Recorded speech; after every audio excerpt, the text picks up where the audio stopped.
ಮೇಲೆ ಇನ್ಸೂರೆನ್ಸ್ ಬಿಡುಗಡೆ ಮಾಡಬೇಕು. ರೈತರ ಅಕೌಂಟ್ಗೆ ಇರ್ತಕ್ಕಂಥ ಸ್ಥಿತಿ ಆಗ್ತದೆ. ಇಲ್ರಿ ಅವರು ಗಂಭೀರವಾದಂತಹ ಪರಿಸ್ಥಿತಿ ಇದೆ. ರೈತರು 4,000 ಮೇಲ್ಪಟ್ಟು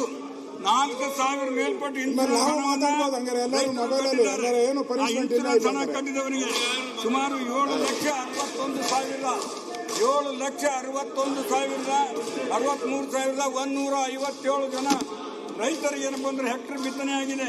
ಸುಮಾರು ನಮ್ಮ ಇನ್ಸೂರೆನ್ಸ್ ತುಂಬಿರ್ತಕ್ಕಂಥವ್ರು ಎಷ್ಟು ದುಡ್ಡು ಕೇಳಪ್ಪ? 4,52,600 ಜನ ಇನ್ಸೂರೆನ್ಸ್ ತುಂಬಿದ್ದಾರೆ. ಅಶೋಕ್ ಅವರೇ, ಇನ್ಸೂರೆನ್ಸ್ ತುಂಬಿದ್ದಾರೆ. ಇನ್ಸೂರೆನ್ಸ್ ಹಾನಿಯಾಗಿದೆ. ಇನ್ಸೂರೆನ್ಸ್ ಕೊಟ್ಟರೆ ರೈತರಿಗೆ ಸ್ವಲ್ಪ ರಿಲೀಫ್ ಆಗ್ತದೆ. ಇದೇನು ಯಾವ ಸರ್ಕಾರ, ಯಾರು ಕೇಂದ್ರ ಸರ್ಕಾರ ಕೊಡಬೇಕಾಗಿಲ್ಲ. ರೈತರು ಕಟ್ಟಿರ್ತಕ್ಕಂಥ ಇನ್ಸೂರೆನ್ಸ್ ಹಣವನ್ನ, ರೈತರು ತಮ್ಮ ಅಮೃತಾಸ್ತ್ರದಿಂದ ಕೊಟ್ಟಿರ್ತಕ್ಕಂಥ ಹಣವನ್ನ, ಬೆಳೆ ಸಂಪೂರ್ಣ ಹಾನಿಯಾಗಿದೆ, ಹೆಸರು ಹೋಗಿದೆ, ಉದ್ದು ಹೋಗಿದೆ, ಮತ್ತೆ ತೊಗರಿ ಕೂಡ ಒಣಗಿ ಹೋಗಿದೆ. ರೈತರು ಬಹಳ ಗಂಭೀರ ಪರಿಸ್ಥಿತಿಯಲ್ಲಿದ್ದಾರೆ. ಅಧ್ಯಕ್ಷರೇ, ದಯವಿಟ್ಟು ಇನ್ಸೂರೆನ್ಸ್ ಹಣವನ್ನ ಅವರವರ ಅಕೌಂಟ್ಗೆ ಹಣವನ್ನ ಜಮಾ ಮಾಡಿದ್ರೆ ರೈತರು ಬದುಕಿರ್ತಕ್ಕಂಥ ಪ್ರಶ್ನೆ ಬರ್ತದೆ. ಮತ್ತು ಬರಗಾಲ ಒಂದು ಘೋಷಣೆ ಮಾಡಿ ಏನು ಕುಡಿಯುವ ನೀರಿನ ತಾಪತ್ರೆ ಇದೆ.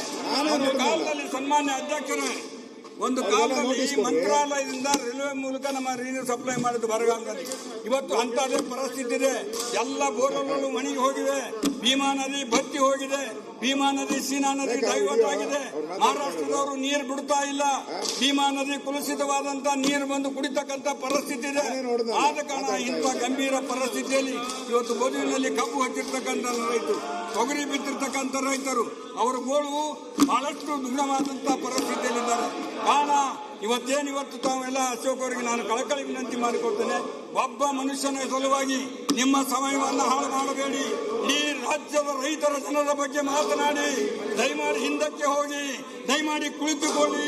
ಬರದ ಬಗ್ಗೆ ಚರ್ಚೆ ಆಗ್ತಕ್ಕಂಥ ಸಂದರ್ಭದಲ್ಲಿ ತಾವು ಕೂಡ ನಮ್ಮ ಧ್ವನಿಗೂಡಿಸಿ ನಾವೆಲ್ಲರೂ ಕೂಡ ಜೊತೆಗೂಡಿ ಏನು ಬಂದ್ರೆ ಕೇಂದ್ರ ಸರ್ಕಾರಕ್ಕೆ ಹೋಗಿ ರೈತರ ಕಷ್ಟ ಪರಿಸ್ಥಿತಿಯನ್ನ ಕೇಂದ್ರ ಸರ್ಕಾರಕ್ಕೆ ಗಮನ ಸೆಳೆದು ಬರ್ತಕ್ಕಂಥ ನಮಗೆ ನ್ಯಾಯ ಒದಗಿಸ್ತಕ್ಕಂಥ ರೀತಿಯಲ್ಲಿ ನಾವೆಲ್ಲರೂ ಪ್ರಯತ್ನ ಮಾಡೋಣ.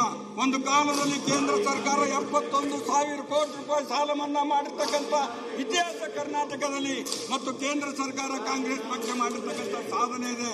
ತಮ್ಮ ಸರ್ಕಾರ, ಮೋದಿ ಸರ್ಕಾರ ಈ ಬಗ್ಗೆ, ರೈತರ ಬಗ್ಗೆ ಕಾಳಜಿ ವಹಿಸಿ ನೀವೆಲ್ಲ ಅಲ್ಲಿ ಹೋಗಿ ನಾವು ನಿಮ್ ಜೊತೆಗೆ ಬರ್ತೀವಿ, ನಾವು ನೀವು ಸೇರಿ ಕೂಡಿ ಅವರಲ್ಲಿ ಬಂದು ರೈತರ ಸಾಲ ಮನ್ನಾ ಮಾಡತಕ್ಕಂಥ ಪ್ರಯತ್ನವನ್ನ ಮಾಡೋಣ ಅಂತಕ್ಕಂಥ ಮಾತನ್ನ ನಾನು ಬಹಳ ಕಳಕಳಿಯಿಂದ ತಮ್ಮ ಗಮನಕ್ಕೆ ತರಿಸಬಯಸ್ತೇನೆ.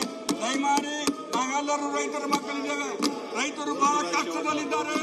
ವಿಧಾನಸಭೆ ನಡೆದಿದೆ, ನಮ್ಮ ಬಗ್ಗೆ ಚರ್ಚೆ ಆಗ್ತಾ ಇದೆ. ರೈತರಿಗೆ ನ್ಯಾಯ ಸಿಗ್ತದೆ ಅಂತಕ್ಕಂಥ ನೋಡ್ತಾ ಇದ್ದಾರೆ. ಇಲ್ಲಿ ನೋಡಿದ್ರೆ ನೀವು ಬೊಬ್ಬೆ ಹಾಕ್ತಾ ಇದ್ದೀರಿ ಒಬ್ಬರ ಸಲುವಾಗಿ. ದಯಮಾಡಿ ಇದನ್ನು ಮಾಡಬೇಡಿ. ರೈತರ ಬಗ್ಗೆ ಚರ್ಚೆ ಮಾಡಿ. ಹೇಳಿ ಎದ್ದೇಳಿ ಶಾಸಕರೇ, ರೈತರ ಬಗ್ಗೆ ಮಾತನಾಡಿ, ರೈತರ ಬಗ್ಗೆ ಚರ್ಚೆ ಮಾಡಿ. ಸುಮ್ಮನೆ ಒಬ್ಬ ವ್ಯಕ್ತಿ ಬಗ್ಗೆ ಚರ್ಚೆ ಮಾಡಬೇಡಿ. ಹೇಳಿ ಎದ್ದೇಳಿ ಅಂತಕ್ಕಂಥ ಮಾತನ್ನು ನಾವು ಈ ಸಂದರ್ಭದಲ್ಲಿ ಅಧ್ಯಕ್ಷರೇ ದಯಮಾಡಿ ಇದರ ಬರದ ಬಗ್ಗೆ ಚರ್ಚೆ ಮಾಡಿ. ಅವರನ್ನ ಸುಮ್ಮನೆ ಕುಳಿಸಿಕೊಡ್ರಿ. ಬರಗಾಲದ ಬಗ್ಗೆ ಗಂಭೀರ ಚರ್ಚೆ ಮಾಡಿ ಒಂದು ನಿರ್ಣಯ ತೆಗೆದುಕೊಳ್ಳಬೇಕು ಅಂತ ಹೇಳಿ ನಮ್ಮಲ್ಲಿ ಕಳಕಳಿಯಿಂದ ವಿನಂತಿಸಿಕೊಳ್ತೇನೆ. ಧನ್ಯವಾದಗಳು. ಮಾತಾಡಕ್ ಹೇಳಿ ಸರ್. ಶಿವಣ್ಣವ್ರು ಮಾತಾಡಕ್ ಹೇಳಿ ಇನ್ ಸ್ವಲ್ಪ ಹೊತ್ತು. ಕೋನ್ ರೆಡ್ಡಿ ಅವರ ಮಾತಾಡಿ. ಇನ್ನ ಚೆನ್ನಾಗಿ ಮಾತಾಡ್ತಾ ಇದ್ದೀರಾ, ಮಾತಾಡಿ. ಕೋನಪ್ಪ ಸರ್, ನನ್ನ